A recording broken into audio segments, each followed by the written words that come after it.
Hi friends, मैं आपका दोस्त अनिमेश स्वागत करता हूं आपका चैनल साइंस माइंड्स पे। आज दीपावली के इस मौके पे सबसे पहले तो आप सभी को बहुत बहुत शुभकामनाएं। आज हमारी वीडियो इसी से रिलेटेड होने वाली है। हम आज ये डिस्कस करेंगे कि दीपावली पे जलाए जाने वाले पटाखे किस तरीके से हमारे स्वास्थ्य और हमारे शरीर पर नुकसान पहुंचाते हैं। चलिए बिना देर करे शुरू करते हैं। दीपावली के पटाखों से निकलने वाले धुएं का एक सबसे बड़ा फायदा ये है कि बारिश के सीजन के खत्म होने के बाद जो मच्छरों के लार्वा हवा में पैदा हो जाते हैं वो इस दीपावली के धुएं से, इस पटाखों के धुएं से खत्म हो जाते हैं। बड़े बड़े रॉकेट आसमान में जाके बहुत ही सुंदर हमें रोशनी दिखाते हैं, पर इस रोशनी के साथ ही वे आसमान में और हमारे एनवायरनमेंट में छोड़ते हैं कुछ रासायनिक पदार्थ, कुछ केमिकल्स जो हमारे शरीर में अलग अलग तरीके से नुकसान पहुंचाते हैं। जैसे कि कॉपर हमारे रेस्पिरेटरी ट्रैक के अंदर इरिटेशन मतलब जलन पहुंचाने का काम करता है। दूसरा है कैडमियम। इन पटाखों के अंदर कैडमियम भारी मात्रा में पाया जाता है। जब ये पटाखे फूटते हैं ये कैडमियम हवा में घुल जाता है और अगर हम इन्हें सांस ज़्यादा लेते हैं तो ये हमारे सांस के साथ ऑक्सीजन लेने की कैपेसिटी को कम करता है। और अगर बहुत ज़्यादा केमिकल और हम कैडमियम का इनहेल करते हैं, बहुत ज़्यादा सूंघते हैं, तो ये हमें एनीमिया मतलब ब्लड से रिगार्डिंग डिजीज भी पैदा कर सकता है। तीसरा है लेड हमारे सेंट्रल नर्वस सिस्टम के लिए बहुत ही ज़्यादा नुकसान पहुंचाता है। मतलब हमें दिमाग से रिलेटेड बीमारियां पैदा हो सकती हैं। चौथा है मैग्नीशियम के कारण हमारे शरीर में मैग्नीशियम फ्यूम्स फीवर होने की समस्या हो सकती है। अगला है जिंक का ज़्यादा इनहेल करने के कारण हमें उल्टी जैसा फीलिंग आ सकती है। बहुत बार आपने देखा होगा, बहुत पटाखे फोड़ने के बाद हमें ऐसा लगता है कि हमें ज़्यादा सूंघ के उल्टी जैसा फील होने लगता है। ये मैग्नीशियम और जिंक के कारण होता है। और आखिरी केमिकल है सोडियम के बारे में हम जानते हैं कि सोडियम एक्सप्लोसिव का तरीके से काम करता है और ये पटाखों के अंदर भारी मात्रा में पाया जाता है। जब सोडियम मॉइस्चर मतलब अगर हम सोडियम को सूंघेंगे और हमारे शरीर में हमारे शरीर के अंदर की लाइनिंग्स में मॉइस्चर है, जैसे ही सोडियम मॉइस्चर के कांटेक्ट में आएगा वो आग पैदा करेगा। इसके कारण आपको अंदर के ट्रैक के अंदर जलन जैसी भी फीलिंग हो सकती है। दीपावली पे फूटने वाले पटाखे हमारे एनवायरनमेंट में सबसे ज़्यादा डस्ट और पॉल्यूटेंट्स को छोड़ते हैं। बहुत से लोग आवाज़ वाले पटाखे नहीं चलाते हैं और उनकी जगह वो ऐसा मानते हैं कि हम चक्री चला रहे हैं या हम अनार जला रहे हैं तो ये कम पॉल्यूशन फैलाते हैं, जबकि ऐसा उल्टा है।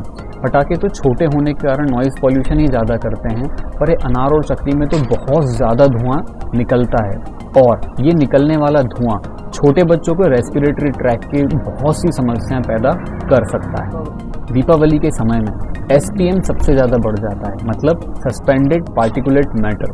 मतलब जो हमारी आसपास की हवा है उसके अंदर केमिकल्स हवा में तैरने लगते हैं, सस्पेंड करने लगते हैं, इसीलिए उसको सस्पेंडेड पार्टिकुलेट मैटर कहा जाता है। ये सब केमिकल्स की हवा में कॉन्सेंट्रेशन बहुत ज़्यादा बढ़ जाती है, जिसके कांटेक्ट में हमारी आँख, नाक और मुंह आता है, जिसके कारण हमें आगे जाके आँख, नाक, मुंह और गले से रिगार्डिंग होने वाली समस्याएं पैदा हो सकती हैं।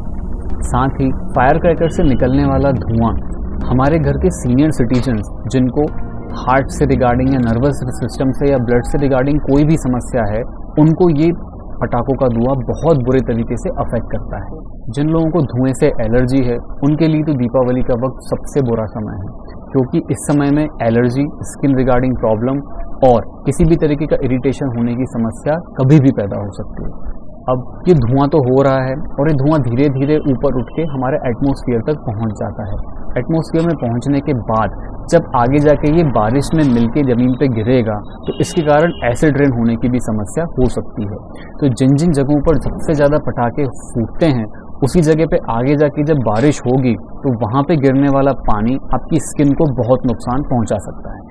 सबसे ज़्यादा समझने वाली बात यह है कि जो हरा कलर हमें पटाखों के अंदर पटाखे फूटने के बाद जो हरा कलर निकालते हैं वो पैदा करता है एक केमिकल, एक कंपाउंड जिसे बेरियम कहा जाता है। ये केमिकल रेडियो एक्टिव है और पॉइजनस है।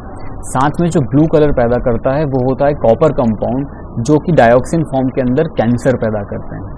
चलिए, अब तक हम ये समझ चुके हैं कि फायर क्रैकर्स के अंदर क्या क्या केमिकल्स होते हैं और वो हमारे शरीर पे किस तरीके से नुकसान पहुंचाते हैं। अब चलिए समझते हैं कि क्या ये फायर क्रैकर्स हमारे आसपास होने वाली जगहों पे हमारे एनवायरनमेंट को किस तरीके से नुकसान पहुंचाते हैं। चलिए देखते हैं। सबसे पहले तो आपका छोड़ा हुआ रॉकेट आपको पता नहीं वो कहाँ जाके गिरेगा। अगर आपका वही रॉकेट कहीं खेत या किसी ऐसी जगह पे पहुंचता है जहाँ पे सूखी फसल पड़ी हुई है, या किसी के घर के ऊपर गिरता है जहाँ पे उसकी छत सूखी हुई घास से बनी हुई है, तो वहाँ पर आग लगने की समस्या जरूर हो सकती है। दूसरा है नॉइज पॉल्यूशन। पटाखों की आवाज़ के कारण छोटे बच्चे, एनिमल्स जैसे कि गाय, कुत्ते और वृद्ध लोग जिनको नॉइज पॉल्यूशन के कारण इरिटेशन होता है या वो कोई सीवियर ट्रीटमेंट के थ्रू जा रहे हैं, तो उन लोगों को नॉइज पॉल्यूशन के कारण बहुत दिक्कत होती है।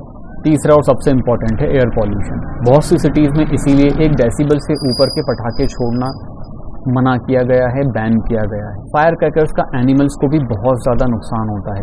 एक आवाज़ से ऊपर के पटाखे एनिमल्स को बहुत ज़्यादा इरिटेट करते हैं और ये दीपावली के कुछ दिन उन लोगों को पास करना बहुत ही मुश्किल हो जाता है। हम सभी जानते ही हैं कि कुत्तों का, डॉग्स का हियरिंग कैपेसिटी बहुत ही अच्छा होता है। इसी के कारण जो पटाखों की आवाज़ होती है वो उन्हें बहुत ज़्यादा लाउड लगती है, जिसके कारण आप देखेंगे कि दीपावली के इन दिनों में कुत्तों का बिहेवियर बहुत ज़्यादा बदला रहता है। वो ट्रॉमेटाइज्ड होते हैं, मतलब वो एक्चुअली डरे हुए होते हैं इन पटाखों की आवाज़ के कारण। इसी के कारण उनसे दूरी बनाए रखना बहुत अच्छा होगा, क्योंकि इस वक्त में वो डरे हुए हैं और हो सकता है वो एडवर्स बिहेवियर में आपको काट भी सकते हैं। इसी कारण कोशिश करें पटाखे ना चलाएं, और अगर आप पटाखे चला भी रहे हैं तो कृपया ध्यान रखें कि आपके आसपास कोई ऐसा कुत्ता नहीं है, कोई ऐसा एनिमल नहीं है जिसको आपके पटाखे के कारण दिक्कत हो। पटाखे की इंडस्ट्री का भी एक बहुत ही बुरा सोशल इम्पैक्ट है। पटाखे बनाने वाली ये कंपनियां छोटे छोटे बच्चे, जो कि चाइल्ड लेबर है विच इज़ इलीगल, उसका उपयोग करते हैं। उन बच्चों को हार्श केमिकल को उपयोग करते हुए इन पटाखों को बनाना पड़ता है, जो उनके शरीर में लॉन्ग टर्म होने वाली बहुत सी बीमारियों को पैदा करता है, और बहुत से बच्चे बचपन में ही इन बीमारियों के कारण मर भी जाते हैं। तो हम क्या कर सकते हैं? सबसे पहले नंबर पे पटाखे अगर हो सके तो ना फोड़ें। दूसरे नंबर पर ऐसे पटाखे फोड़ें जो छोटे हों, आवाज़ कम करते हों और धुआं भी कम से कम फैलाते हों। तीसरा, बिल्कुल कॉमन सेंस की बात है, कोशिश करें पटाखे अपने हाथ में ना फोड़ें। अपने प्यारे जानवरों को इस वक्त में परेशान होने से कैसे बचाएं? अगर आपके पेट्स ओवर सेंसिटिव हैं तो उनको डॉक्टर के पास ले जाएं।